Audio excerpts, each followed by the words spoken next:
আসসালামু আলাইকুম, কেমন আছেন সবাই? আশা করি সবাই ভালো আছেন, সুস্থ আছেন। আলহামদুলিল্লাহ আমরাও খুব ভালো আছি, সুস্থ আছি। সোনালী রান্নাঘর অ্যান্ড ব্লগ চ্যানেলে আপনাদের প্রত্যেকে স্বাগত জানাই। আজকে আমি একটা কাতলা মাছের রেসিপি নিয়ে চলেছি। এই কাতলা মাছের ওজন আছে 1200। আমাদের কাছে কিন্তু এই মাছটা অনেক বড়। তো বড় সাইজের একটা কাতলা মাছ নিয়ে নিয়েছি, আর এই মাছটাই কেটে ধুয়ে পরিষ্কার করে রান্না করে তোমাদের সঙ্গে শেয়ার করব। তো ভিডিওটা প্রথম থেকে লাস্ট পর্যন্ত দেখার অনুরোধ রইল। চলো দেখে নেওয়া যাক আজকের ভিডিওটা। মাছটা কিন্তু একদম তাজা ছিল। এই তো উঠিয়ে দেখাচ্ছি, দেখুন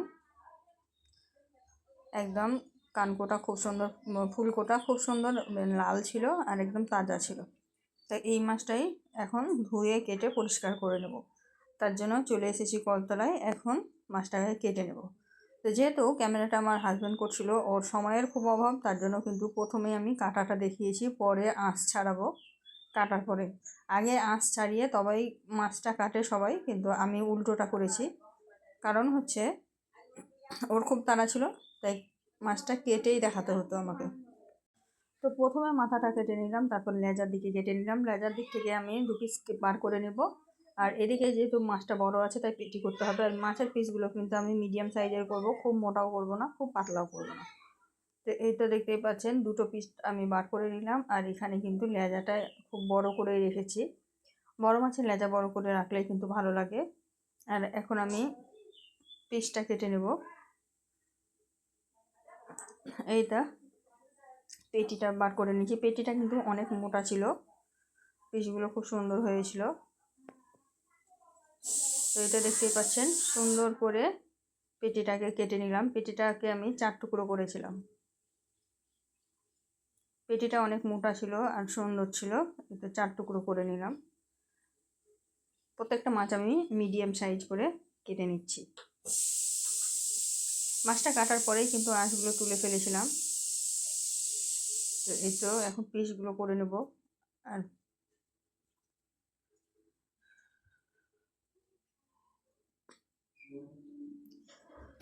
তো এখানে আমি একে একে পিসগুলো কেটে নিচ্ছি। আর যেহেতু আঁশ আছে তাই কাটতে একটু অসুবিধা হচ্ছে। আঁশ ছাড়িয়ে কাটতে বেশি সুবিধা হয়, কিন্তু কিছু করার ছিল না।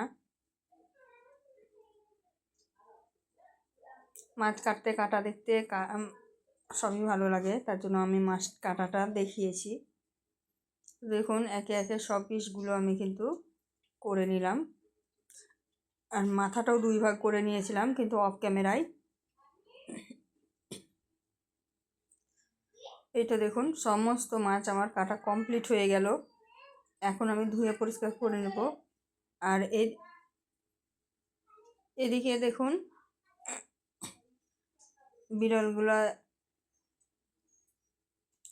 বিড়ালগুলা কীরকম দেখুন খাচ্ছে। ওদের তো খুব একদম এনজয়। তো মাছগুলো ধুয়ে পরিষ্কার করে নিয়েছি। এই তো 2টো মাথা, একটা মাছের 2টো মাথার 2টোকে কেটে নিয়েছি। আর পিসগুলো দেখুন কত সুন্দর হয়েছে, একদম বড় বড় সাইজের হয়েছে। তো এতগুলো মাছ আমার লাগবে না, তাই এতগুলো মাছ আমি রান্না করব না, যতটুকু প্রয়োজন ততটুকুই নেব। তো এই তো ধুয়ে পরিষ্কার করে নিয়েছি, তারপরে কিন্তু থালার মধ্যে সাজিয়ে আপনাদেরকে দেখানোর জন্য আরও এখানে সাজিয়ে নিয়েছি। তো এখান থেকে কিছু মাছ আমি একটা বাটিতে তুলে রাখবো, আর যতটুকু রান্না করব ততটুকু কিন্তু আরেকটা বাটিতে নিয়ে নেব। তো এই মাথাগুলো প্রথমেই রান্না করব, যেহেতু মাথা সঙ্গে সঙ্গে ভেজে রান্না করলে বেশি খেতে ভালো লাগে। তো এই তো 2 পিস 3 পিস লেজা আর এই তো এইগুলোই নিয়ে নিয়েছিলাম। তো এখন আমি এগুলো রান্না করব। তার জন্য প্রথমে লবণ আর হলুদ দিয়ে ভালোভাবে হাত দিয়ে মাখাবো না, একটু বাটিটাকে ঝাঁকিয়ে মাখিয়ে নিচ্ছি। এভাবে ঝাঁকিয়ে মাখালেও কিন্তু সুন্দর লবণ হলুদ মাখা হয়ে যায়। তো লবণ হলুদ আমি হালকাই দিয়েছি, খুব বেশি দিইনি। তো ভালোভাবে মাখানো হয়ে গেছে, দেখুন কালার হয়ে গেল। এখন আমি এগুলোকে ভেজে নেব।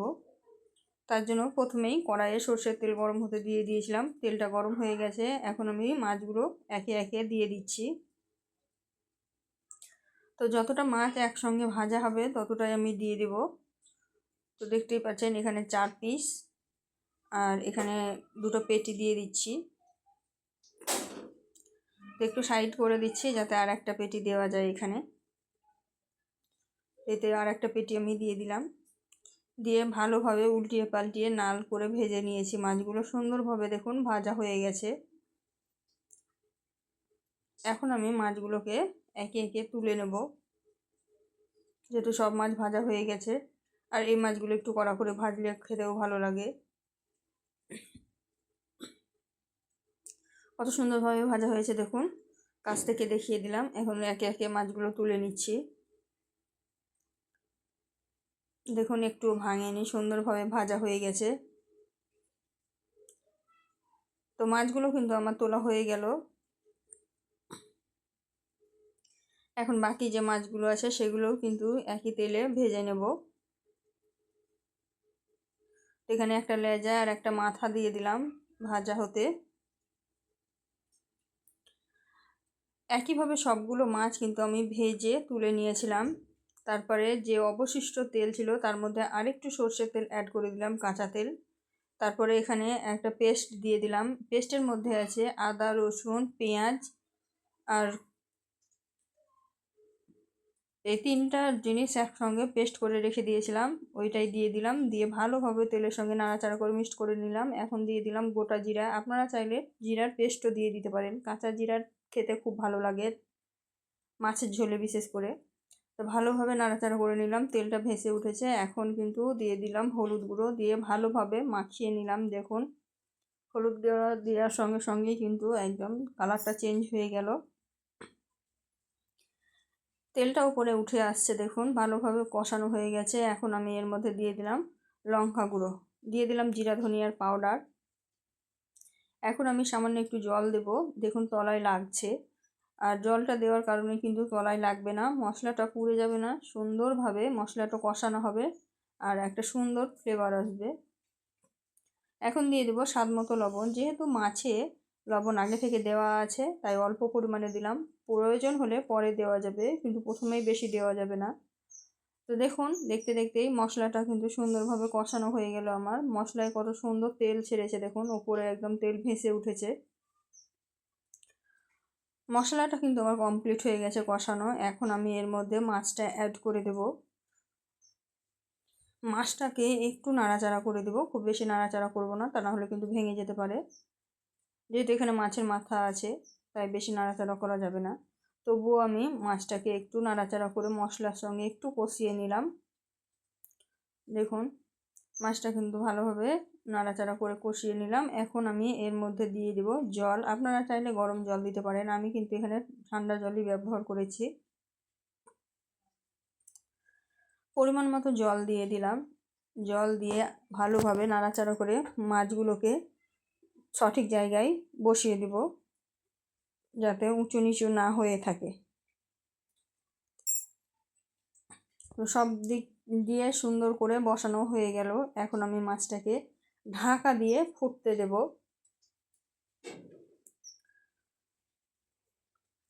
তো দেখুন ভালোভাবে বসানো হয়ে গেছে। আর মাছটা কিন্তু আমি কিছুক্ষণের জন্য ঢাকা দিয়ে রেখেছিলাম, প্রায় 3 থেকে 4 মিনিট মতো ঢাকা দিয়ে রেখে দিয়েছিলাম।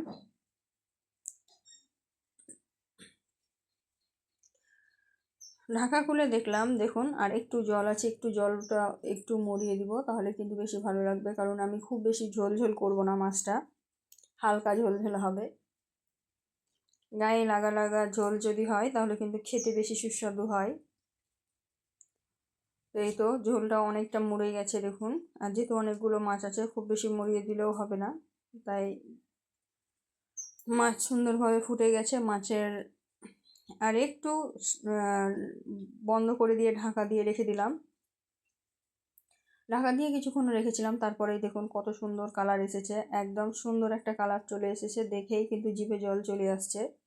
তো বন্ধুরা আজকের ভিডিওটি কেমন লাগলো অবশ্যই কমেন্টে জানাবেন। আর যদি ভালো লেগে থাকে লাইক শেয়ার কমেন্ট করতে ভুলবেন না। আর এই ভিডিওটি যদি ফেসবুক থেকে দেখে থাকেন তাহলে অবশ্যই আমার পেজটিকে ফলো করে রাখবেন। তো আজকের ভিডিওটি এই পর্যন্ত, দেখা হবে এই ধরনেরই আরও নিত্য নতুন রেসিপি নিয়ে পরবর্তী ভিডিওতে। ততক্ষণ সবাই ভালো থাকবেন, সুস্থ থাকবেন আর আমার জন্য বেশি বেশি করে দোয়া করবেন। আর বড় মাছ নিলে এইভাবেই একবার হলেও রান্না করে দেখবেন, খুবই সুস্বাদু হয়। খোদা হাফেজ।